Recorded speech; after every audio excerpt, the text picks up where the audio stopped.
Et il y a toutes sortes de subventions, par exemple, qui sont accordées, qui sont assez farfelues. Par exemple, écoutez bien, le Canada a accordé 2,7 milliards à l'Ukraine pour du déminage non genré.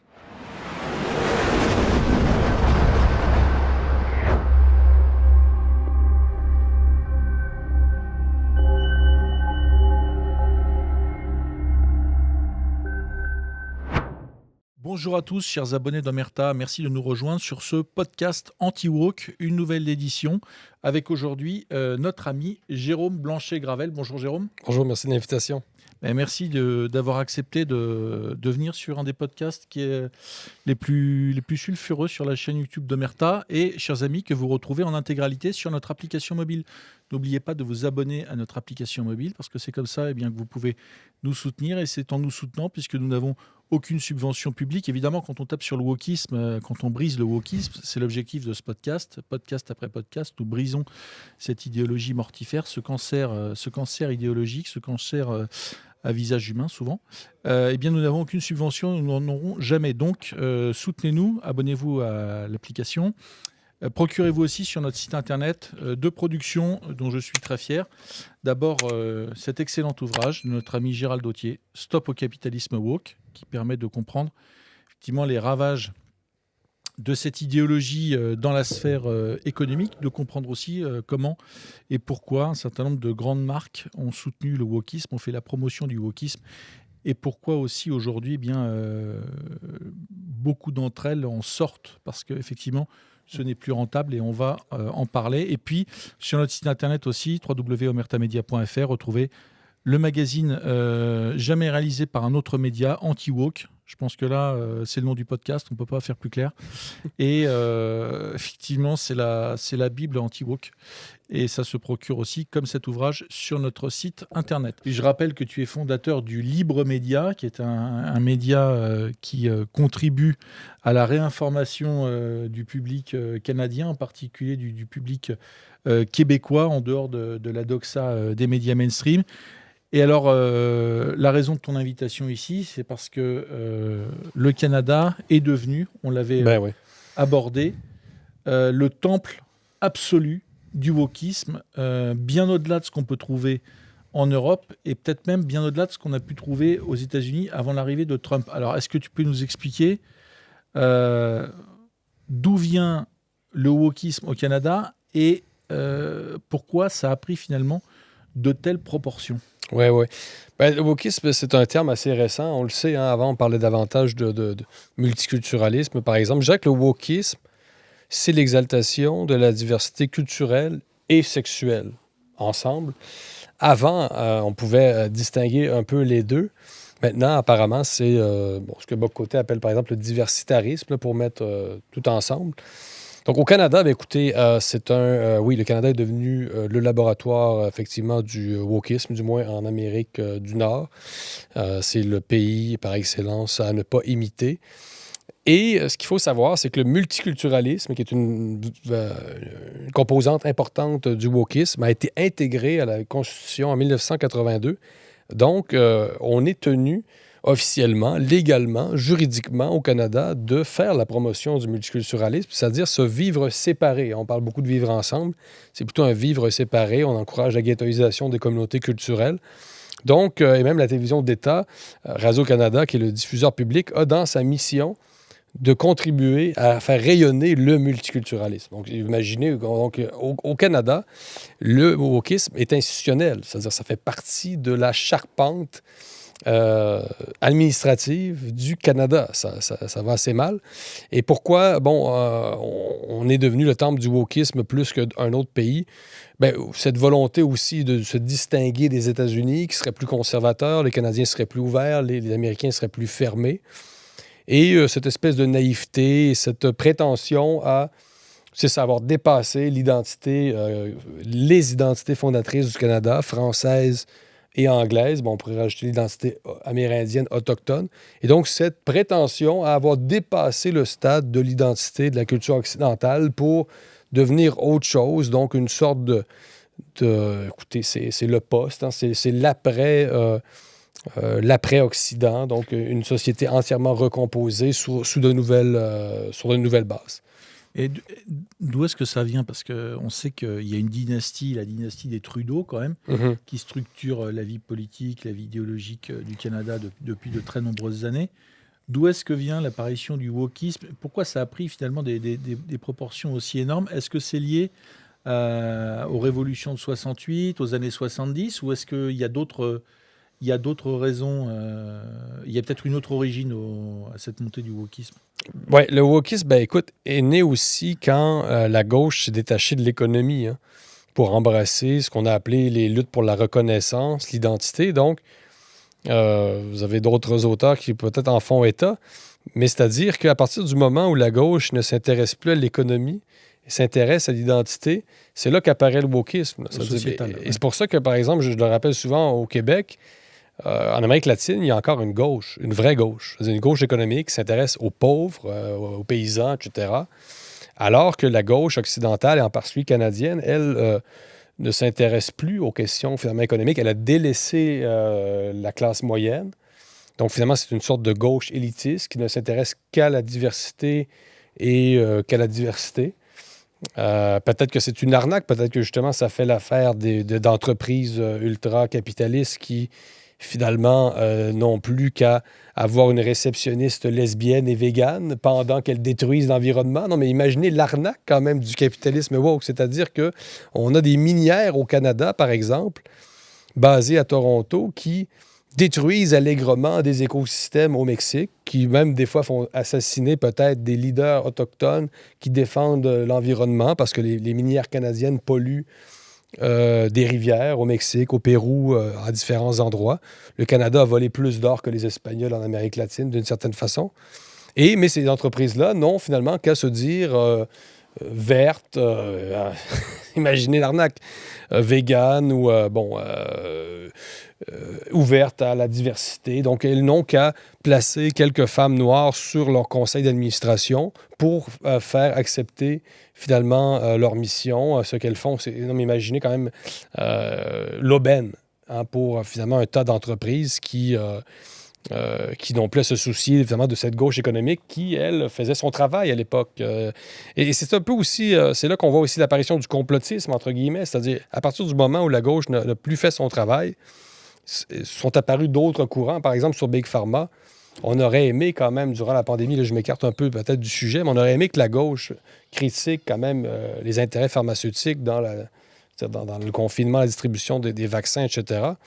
La gauche ne fait plus son travail, elle ne s'intéresse plus à l'économie, elle s'intéresse seulement à faire la promotion de la diversité. Donc, le wokisme, c'est ça, c'est le détachement quand même de la gauche, de l'économie, pour embrasser l'identité, la diversité, etc. Ça, dans l'histoire des idées, ça m'apparaît assez clair. La dernière fois, tu nous disais que le Canada est un pays où on vit dans le confort. Ah oui. Il y a un trop grand confort.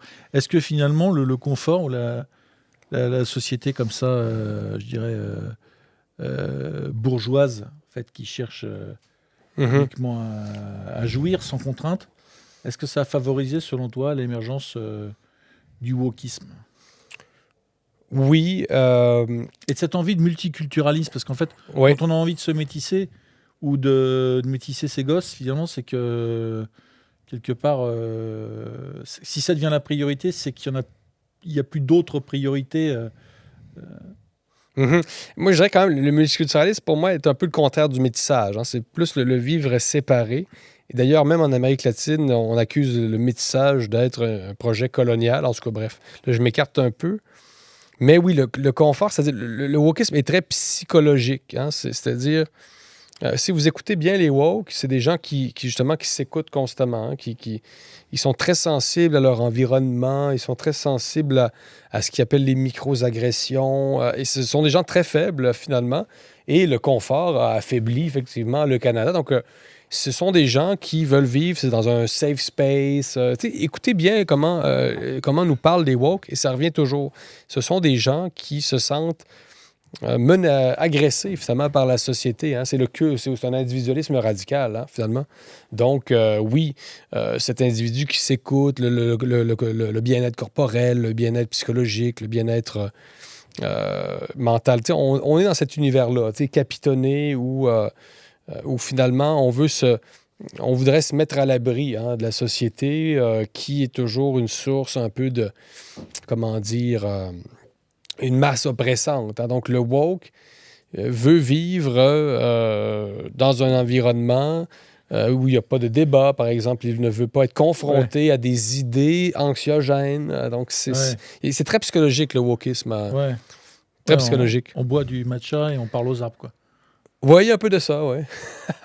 Quelles sont les choses les plus folles que tu as vues au Canada? Parce que nous, on en a des cheveux bleus, on a un peu de tout ça, mais au Canada, on va quand même encore plus loin, beaucoup plus loin.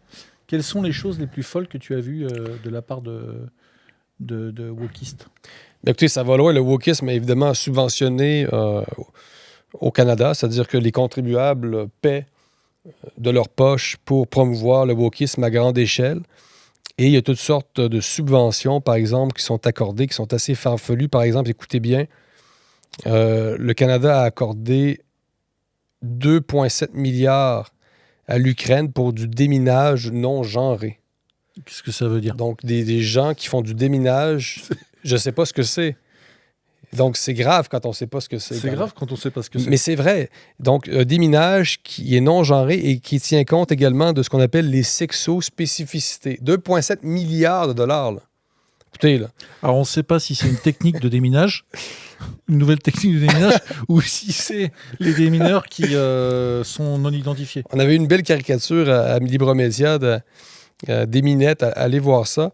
Il y a toutes sortes de subventions comme ça qui sont accordées. Tu es en train de nous dire que des personnes non genrées ont envie de déminer des munitions la caricature, russes c'était en Ukraine, c'est ça? La caricature de notre feu caricaturiste Flegg, c'était un démineur en talons hauts, là, des déminettes qu'il avait appelé. On a également, écouté, le ministère de la Défense nationale du Canada, en septembre 2024, a déboursé un montant plus modeste, mais quand même 32 000 $ pour examiner l'exploration spatiale sous un angle intersectionnel et féministe. Donc, il faut explorer l'espace sous un angle intersectionnel et féministe, quand même près de 25 000 €. C'est quand même pas très... c'est quand même intéressant. Un autre exemple, parce qu'il y en a beaucoup, on pourrait passer l'émission à en citer. On a du mal à visualiser quand même. Donc là, un exemple plus récent, en octobre, 6 octobre dernier, on a appris que le gouvernement fédéral du Canada avait déboursé 8,2 millions de dollars canadiens pour de petits producteurs de riz au Vietnam pour qu'ils intègrent l'égalité des sexes dans leur production de riz. Quand même, là, pendant que les Canadiens ont de la misère font face à l'inflation, à l'épicerie, etc. Donc, cultiver du riz, encore une fois, en respectant les différences de genre, je ne sais pas non plus comment ça fonctionne.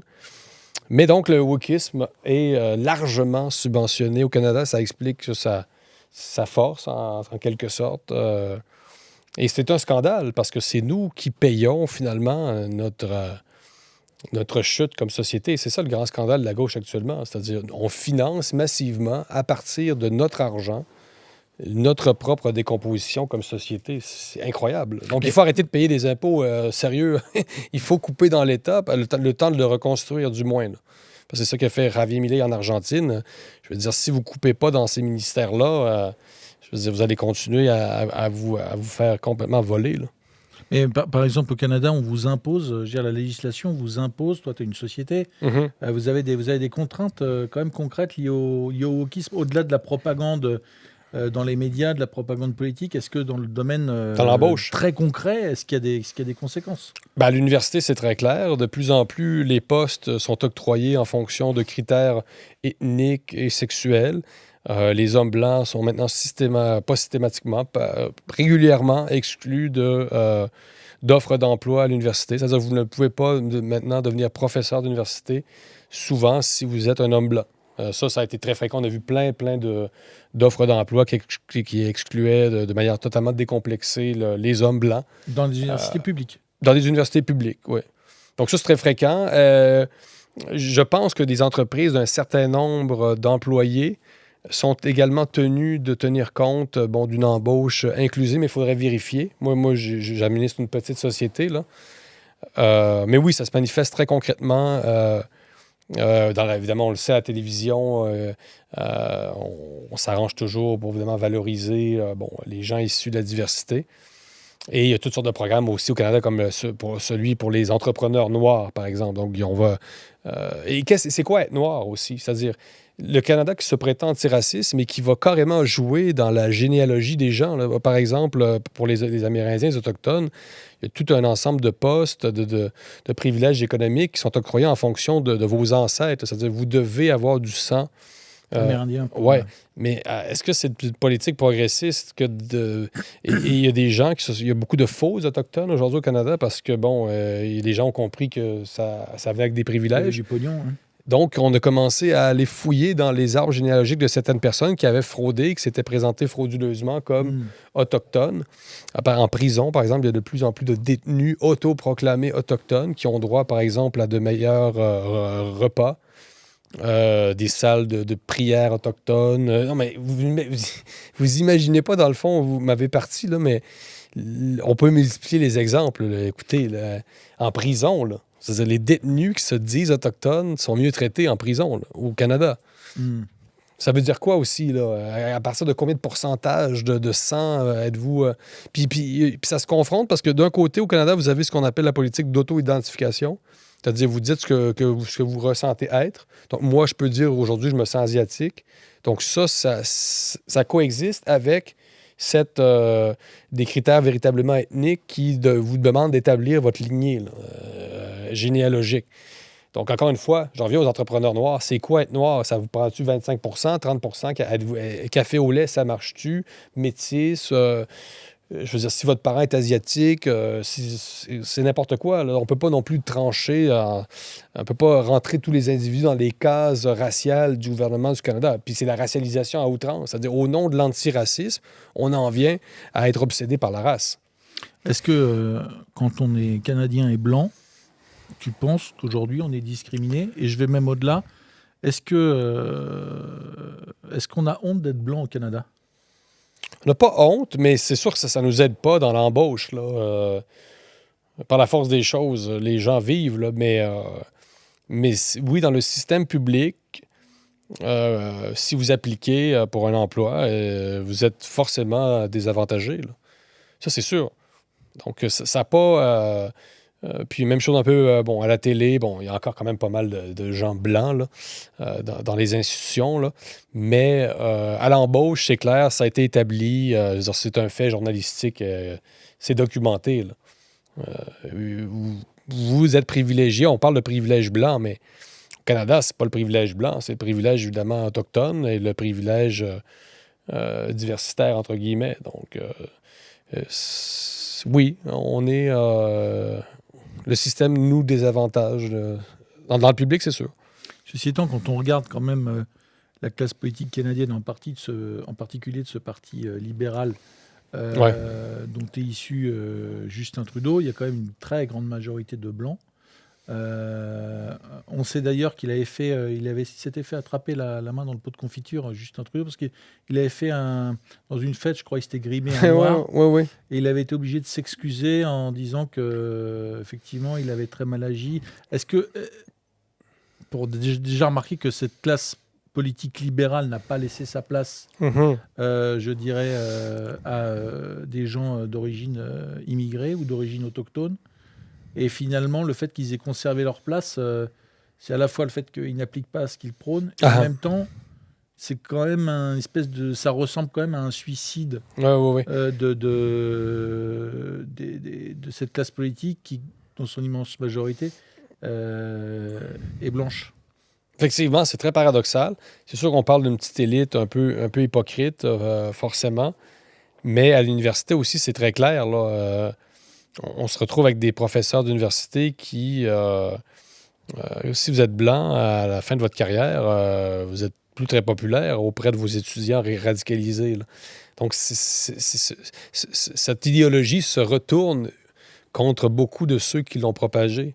Ça, c'est très clair. Et on a un parti progressiste au Canada, au fédéral, le NPD, qui est depuis longtemps dirigé maintenant par un Sikh, fièrement turbané. Et effectivement, c'est la surenchère. Là. On se demande si si effectivement des hommes blancs vont encore pouvoir devenir chefs de ces partis-là, des partis de droite, entre guillemets, ça fonctionne encore, mais pour la gauche radicale diversitaire, c'est jamais suffisant. Donc, c'est une surenchère et vous devez toujours être plus diversifié et finalement, bon, c'est n'importe quoi. Tu nous donnais des exemples tout à l'heure là, de subventions Ouais. accordées là, pour les déminettes, pour les astronautes. Là. Ça, c'est ce que tu trouves, c'est la politique.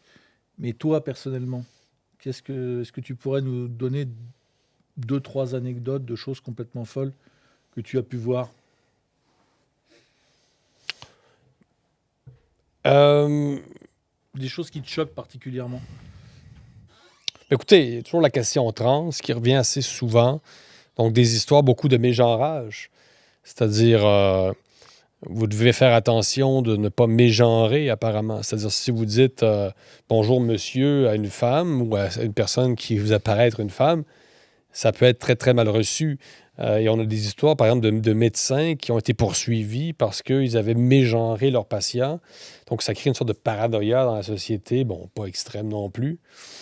Mais je me rappelle une fois, j'étais allé couvrir une manifestation de trans et j'ai été assez frappé quand même par les propos. Il y a une paranoïa dans la...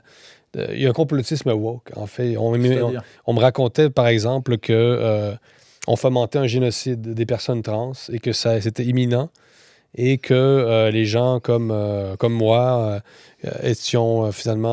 encouragions le prochain génocide de trans qui allait advenir très rapidement. Et les gens me racontaient ça de manière tout à fait sérieuse à la manifestation. Et c'est quand même fou, là. Ils en sont convaincus. Ah, ils sont inquiets, quoi. Mais c'est nous les complotistes, par contre. C'est nous. Ouais. Donc, d'autres anecdotes, écoutez... à l'université, mais je parle beaucoup de l'université. Bon, j'étais là-bas longtemps. Là, j'ai été enregistré à mon insu dans un séminaire par des féministes radicales. J'ai été expulsé de cours à l'université simplement parce que j'étais considéré comme d'extrême droite déjà à l'époque. J'avais 27, 28 ans. J'étais déjà étiqueté. À l'université, c'est très, très fort. C'est là, hein, ce sont des usines de militants woke. C'est dommage parce que les sciences sociales, c'est quand même un domaine important. Mais les universités, en particulier au Québec, au Canada, c'est ça. C'est la fabrication d'étudiants woke. Et par exemple, je me rappelle une fois, il y avait barricadé les toilettes là, parce que, bon, c'était des toilettes qui étaient normales, là, c'est-à-dire hommes-femmes, là. Et il fallait que toutes les toilettes soient, bon, non-genrées. Et donc, il y a une fois où j'ai pas pu aller aux toilettes. Écoutez, c'est quand même... je pense pas Tu parler... t'es fait refuser l'accès par Ben, les trans qui faisaient la sécu des toilettes. ben, parce que les indications étaient pas bonnes, là. Tu sais, c'était pas les bons petits bonhommes, là. Donc, ils avaient juste barricadé. Ici, on a les bons petits bonhommes, je te rassure. Il y avait simplement barricadé problème. avec des rubans là, jaunes, un peu comme Ouais. zone sinistrée, là. T'empêcher d'aller pisser, quoi. On parle quand même de l'Université d'Ottawa, là. C'est une université qui se veut sérieuse, qui est là, qui est une belle université aussi, au cœur de la ville d'Ottawa, là. Tu sais, c'est pas comme si... Ah, mais il pourrait y avoir une réaction. On se fait pas interdire l'accès aux toilettes par des trans, quoi. Les personnes qui réagissent, En les France? personnes qui les déplacent. Les profs ont peur. C'est ça qui est... C'est vraiment un petit régime de terreur. Et les profs qui sont encore lucides n'osent pas parler, n'osent pas réagir. Ils peuvent être pris à partie par leurs étudiants et ils peuvent se faire vandaliser leur voiture, peut-être. Je veux dire, donc, il y a une sorte d'omerta. Hein, sans jeu de mots, il y a une omerta sur le wokisme au Canada et tout le monde laisse faire, tout le monde a peur. Il faut dire que les profs ne brillent pas actuellement par leur courage. Ouais, mais c'est ça. Est-ce que c'est une trop grande politesse ou est-ce que c'est Il y a une soumission. la peur de la répression, des attaques juridiques, des plaintes, etc. Il y a beaucoup de lâcheté, il faut le dire. Il y a beaucoup de couardise.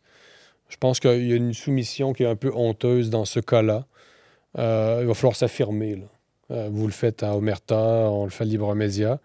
Mais c'est pas tout le monde et les gens veulent vivre leur petite vie, comme on dit au Québec. Et Mais ouais, ça commence quand même à... Je sais pas, je sais pas. Mais à l'université, je vous dis, c'est particulièrement radical, là. On sait que le wokisme, ça recouvre beaucoup de choses. Toi, de ce que tu dis, de ce qui ressort, est-ce que je me trompe? C'est que c'est la question surtout c'est le lobby trans, en fait, hein, Yes, qui ouais. ressort. Et puis effectivement, l'aspect ethnique, en fait.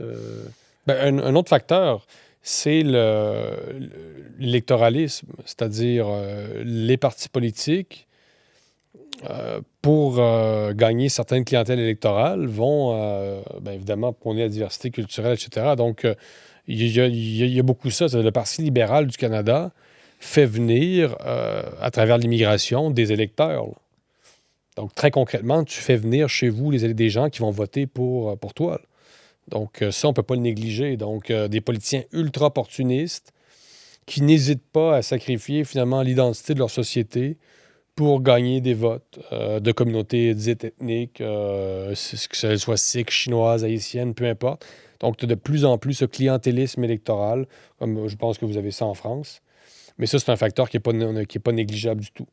Donc, comment le Parti conservateur au Canada va pouvoir composer avec ça, sachant que son bassin d'électeurs va continuellement diminuer au profit de celui du Parti libéral, c'est très compliqué.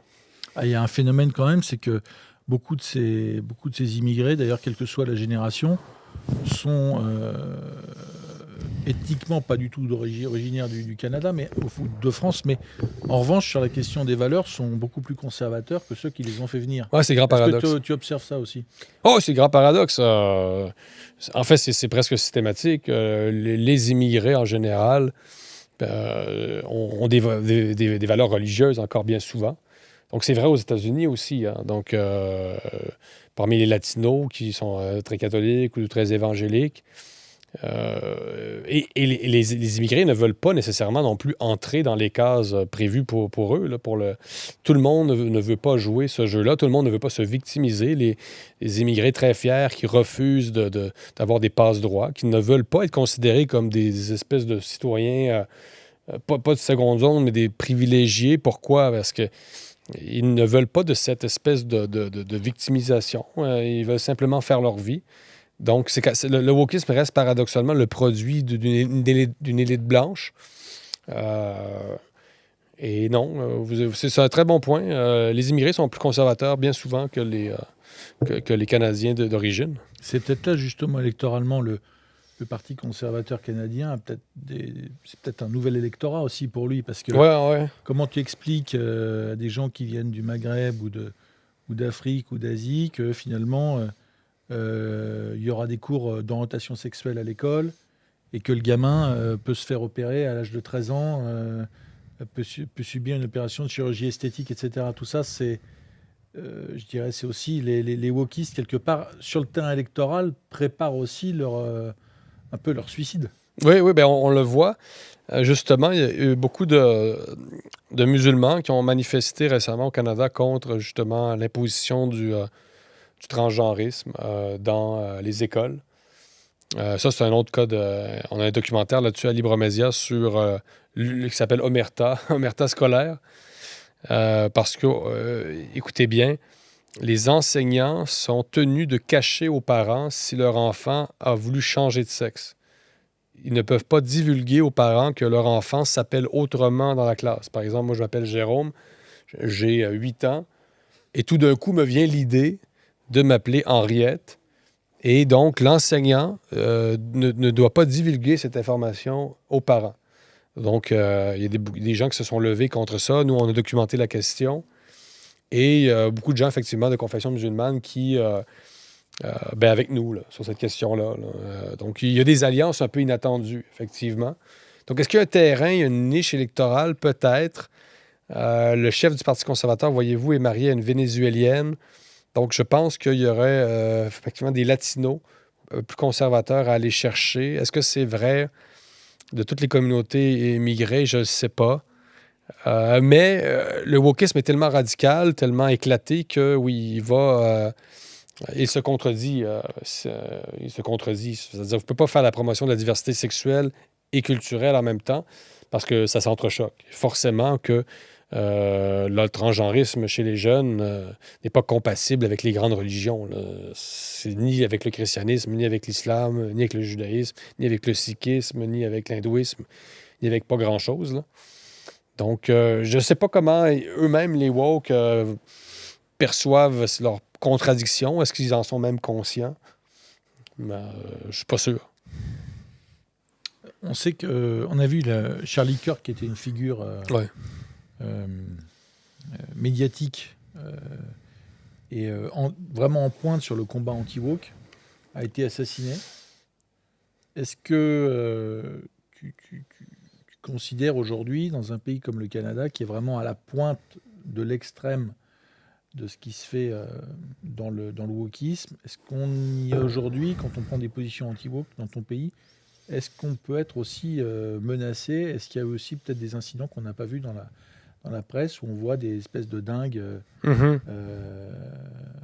qui passent à l'action et qui, en fait, ce que tu disais que ce qui caractérise le wokiste, c'est qu'il refuse la contradiction et le débat. Ouais. Alors, est-ce qu'au Canada, on pourrait imaginer que ce qui est arrivé avec Charlie Kirk puisse aussi se passer? Ben écoute, ça nous a beaucoup secoué quand même à droite, pour ce que ça veut dire, là. Cet assassinat, il y a beaucoup de gens qui ont pensé, là, c'est-à-dire, est-ce qu'il pourrait y avoir un Charlie Kirk canadien, québécois? On a eu on a vu passer des commentaires quand même sur les réseaux sociaux assez limites en dessous de certaines de nos entrevues, du genre, une fois, c'était on préfère la méthode Kirk, c'est-à-dire des sous-entendus comme quoi il fallait nous faire taire d'une façon peut-être de cette façon-là. Moi, en tout cas, bref, je ne vais pas entrer dans les détails là, parce que c'est un peu délicat. Mais écoutez, vous avez quand même vu le nombre de personnes de gauche se sont réjouies ouvertement de cet assassinat. C'est incroyable. Donc, je vous dirais qu'il y a parmi les animateurs de radio que je connais à Québec qui ont été assez bouleversés et qui se sont demandé s'ils pouvaient être eux aussi la cible d'un attentat. Donc, ça a traversé l'esprit de plusieurs personnalités de droite au Québec. Parce qu'on a vu la gauche, c'est-à-dire il y a des gens qui ont appuyé cet attentat-là. Donc, on a des personnalités, on a des comédiennes et des gens qui ont célébré ça au Québec aussi. Donc, oui, c'est possible, forcément. Un Charlie Kirk canadien est possible parce que l'assassinat est simplement la suite logique de la cancellation. C'est-à-dire, c'est juste la forme radicale de la cancellation. La cancellation, c'est la mort sociale, finalement, de l'individu, alors que l'assassinat, c'est la mort. Donc, le wokisme, c'est vraiment, comme je l'avais dit d'entrée de jeu, c'est dangereux. C'est un cancer idéologique extrêmement néfaste, extrêmement manichéen, extrêmement... qui doit être considéré par, je pense, les services de renseignement et tout. Là. Je veux dire, Trump a bien fait de... Oui, non, mais il y a un côté pathologique, un côté psychiatrique là, dans le wokisme. Oh, oui. Et d'ailleurs, c'est paradoxal, parce que l'ultra-violence, finalement, contredit... tu parlais de zone de confort, au départ que le wokiste était... rejetait toute forme d'agression, d'agressivité, Les micro-agressions. de contraintes, de micro-agressions, de contrariété, etc. Et finalement, on en arrive à en fait l'ultra-violence. C'est ça l'aboutissement du wokisme. D'ailleurs, là, c'est physique, mais on peut aussi parler de tout ce qui est verbal. Lorsqu'on a encore, on est encore, à mon avis, dans une forme qui n'est pas aussi aboutie qu'au Canada. Mais on le voit avec Sandrine Rousseau, d'autres personnalités sur des plateaux de télévision, ou dans des débats sur les chaînes Internet. On voit qu'il y a une forme de l'ultra-violence verbale, systématique. Oui, puis c'est décomplexé. Donc, oui, il faut que les autorités quand même tiennent compte du potentiel de radicalisation. Du wokisme, c'est-à-dire c'est une idéologie qui, on l'a vu, mène à la violence.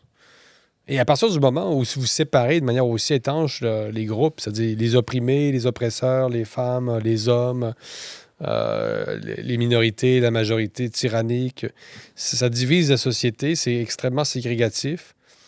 Donc, non, jamais une idéologie autant nuit à la cohésion sociale depuis, je sais pas, depuis le socialisme, etc. Là. Bon, ça, c'était bien autre chose.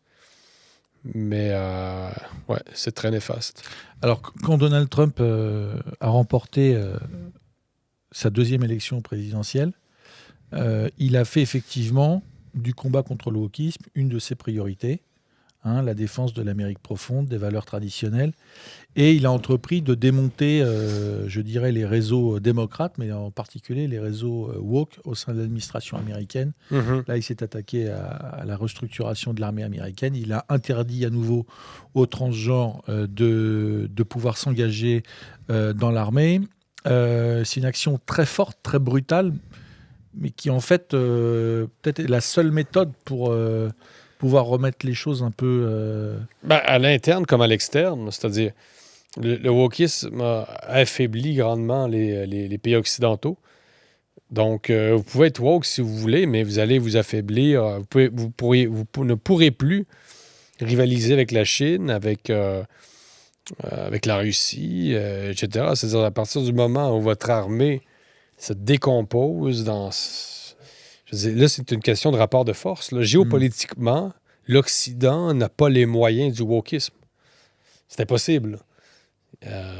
Donc, c'est une question de réalisme. Donc, si les États-Unis veulent rester une grande puissance, ils doivent rompre. Ils doivent se soigner.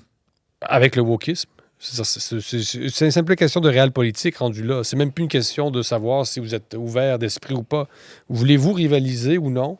Continuer à rivaliser avec la Chine, qui a une armée disciplinée droite, ou vous voulez devenir une sorte de camp de vacances dégénéré?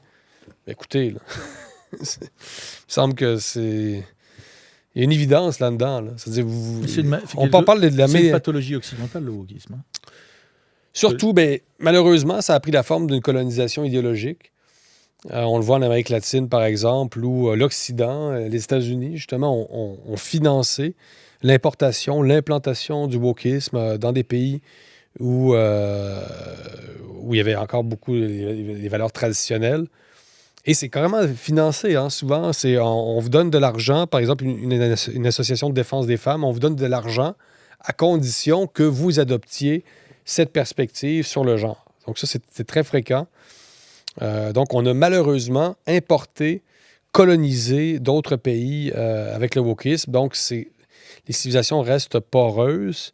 Après, moi, je connais pas la Chine. Je pense pas que ça ait pénétré en Chine, le wokisme, du tout. Je pense pas que ça ait pénétré en Iran, on s'entend, là. En Turquie, un peu quand même, on le sait, on le voit là, avec les manifs. La Turquie, qui est un peu quand même européenne, d'une certaine façon, là.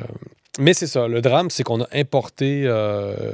on a répandu, on a évangélisé finalement un peu le reste du monde avec cette idéologie, mais ils résistent. Les pays BRICS sont quand même beaucoup moins woke. Même au Brésil, ça a pénétré. Parce que c'est plus traditionnel. Là, une forme de la tradition, quelle qu'elle soit d'ailleurs, mais la tradition religieuse, quelle que soit la religion, est une forme de, tu disais, de protection. Je veux dire, ça aide les gens à rester normaux. Oui. Ouais, pour le vu durant la pandémie aussi, ceux qui ont résisté aux mesures sanitaires abusées, au confinement, c'était beaucoup des gens qui étaient croyants. Donc, on voit que Dieu fait encore contrepoids, finalement, à l'État. Hein. C'est deux entités verticales qui... Toi, tu es croyant? C'est une question personnelle. Je suis peu croyant. Mais sociologiquement, on observe que Dieu fait contrepoids. C'est-à-dire, Dieu, sa figure, qu'on y croit ou qu'on ne croit pas, là, c'est-à-dire, la religion fait contrepoids à l'État. On le voit. C'est pour ça que les communistes ont voulu éradiquer les religions, etc. Moi, je suis un grand admirateur, par ailleurs, des figures de la Vierge et tout ça, mais enfin, bref.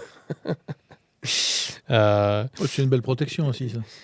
Je suis un catholique culturel, identitaire, ça, c'est sûr. Là. Après, je crois, la liturgie, puis enfin...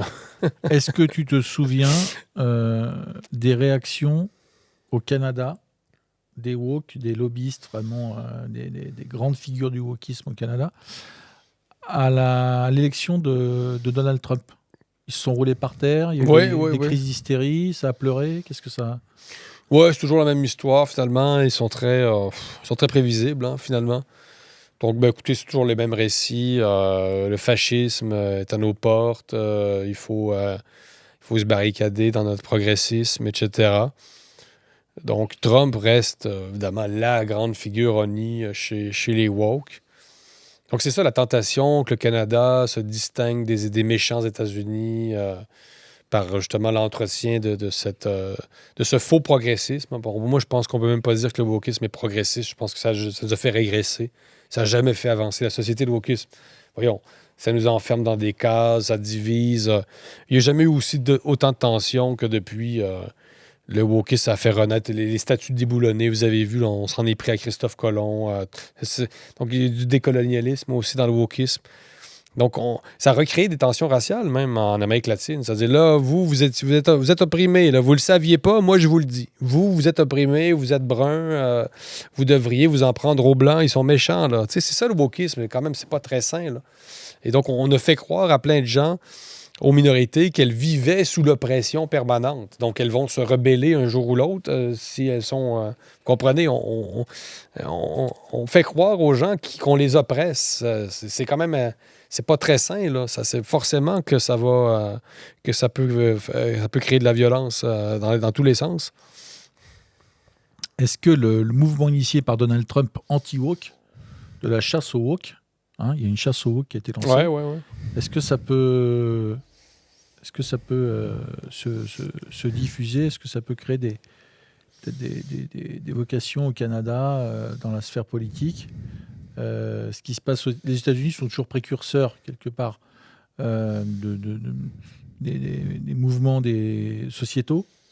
Bon, là, visiblement, le Canada était au-delà de ce qui se passait aux États-Unis en matière sociétale, mais est-ce que l'influence de Trump peut avoir un impact au Canada, un impact positif pour les gens qui veulent rester normaux? Oui, forcément. C'est quand même une force, là. Puis le Canada n'est pas une île, donc ceux qui résistent sont encouragés. Après, comme je le disais dans l'épisode il y a quelques jours, c'est que les institutions canadiennes sont tellement imprégnées de wokisme que ça va prendre des années avant de faire un certain, pas dire un nettoyage, là, parce que... Tu crois que c'est pire qu'aux États-Unis? Vous êtes vraiment... Ah oui, je pense... c'est verrouillé. Mais c'est moins polarisé dans le sens où il y a moins la droite fait moins contrepoids. Donc, oui, je pense que c'est allé plus loin. Parce qu'aux États-Unis, forcément, les woke doivent composer avec l'Amérique profonde, comme vous dites, et ça reste un pays plein de contrastes, les États-Unis, alors que le Canada est quand même plus consensuel. Il y a un mouvement conservateur qui est moins puissant qu'aux États-Unis? Beaucoup moins. Beaucoup moins. On ne peut pas comparer. Comment tu l'expliques? Bonne question. C'est une forme de complexe dont tu parlais tout à l'heure? Je pense que la religion, encore là, est moins présente au Canada qu'aux États-Unis. Donc, il y a toujours ça. Puis le Canada est un pays très tiède. Hein? C'est un pays, comment dire... pourquoi le conservatisme a échoué en quelque sorte au Canada? C'est une grande question que vous me posez qui mériterait des développements dans votre magazine, peut-être. Mais le conservatisme, oui, a échoué au Canada. Là. Ça, c'est sûr. Même le Parti conservateur n'a pas le choix là, d'être un peu, comme je dis, un peu woke, d'une certaine façon. Le Parti conservateur du Canada, dans d'autres pays, est un parti de gauche. Là. En Amérique latine, le Parti conservateur du Canada est un pays relativement à gauche. Ouais, parce que c'est pas un parti qui s'exprime sur l'avortement, par exemple.